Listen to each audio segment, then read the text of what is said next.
हुकूमत ने सस्ते पेट्रोल के हुसूल के लिए शर्त आयद कर दी। गाड़ी और मोटरसाइकिल के मालिक को ही सस्ता पेट्रोल मिलेगा। एक मोटरसाइकिल मालिक को महाना 21 लीटर जबकि छोटी गाड़ी के मालिक को महाना 30 लीटर सस्ता पेट्रोल मिलेगा। तफसीलात के मुताबिक वजीर मुमलिकत पेट्रोलियम मुसद्दिक मलिक ने गुफ्तगू करते हुए सस्ते पेट्रोल की फराहमी के हवाले से तफसीलात से आगाह किया कि अमीर और गरीब के दरमियान का जो फर्क 50 का है इसे 100 कर डालो।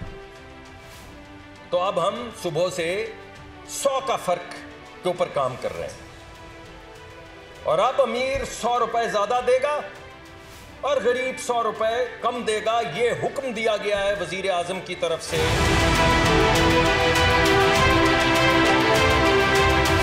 वजीर मुमलिकत ने बताया कि ऐसे शहरी जिन्होंने मोटरसाइकिल या गाड़ी अपने नाम पर करवाई होगी सिर्फ उन्हें ही सस्ता पेट्रोल मिलेगा। एक मोटरसाइकिल मालिक को महाना 21 लीटर जबकि छोटी गाड़ी के मालिक को महाना 30 लीटर सस्ता पेट्रोल मिलेगा। मोटरसाइकिल और छोटी गाड़ी के मालिकान को हुकूमत की जानिब से एक SMS भेजा जाएगा जिसमें उन्हें बताया जाएगा कि वो सस्ते पेट्रोल के हुसूल के लिए अहल हैं। इससे कबल वजीर मुमलिकत पेट्रोलियम मुसद्दिक मलिक ने इस्लामाबाद में प्रेस कॉन्फ्रेंस करते हुए कहा कि अमीर और गरीब के लिए पेट्रोल की कीमत में 100 रुपए का फर्क होगा। गरीब लोगों के लिए पेट्रोल पर रियायत के फैसले पर 6 हफ्तों में अमल किया जाएगा। वजीर मुमलिकत ने कहा महंगी गाड़ियों वाले पेट्रोल की कीमत ज्यादा देंगे।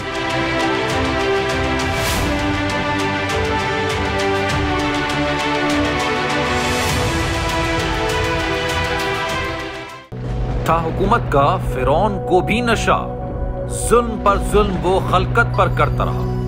जुल्म और जबर की एक और दास्तान, हुकूमत का आजादी सहाफत पर कारीवार। सच की आवाज सिद्दीक जान को चुप कराने की कोशिश, जुल्म के खिलाफ अलम बुलंद करने वाले सहाफी भेंट चढ़ने लगे। अदालती अहकामात के बावजूद मुहिब्बे वतन सहाफी बोल न्यूज के ब्यूरो चीफ सिद्दीक जान को गिरफ्तार कर लिया गया। उफ क्या जुल्म है। बोल इस जुल्म के खिलाफ आला अदलिया से इंसाफ का मुंतजिर है। सब्सक्राइब करें और बेल दबाएं ताकि कोई खबर रह न जाए।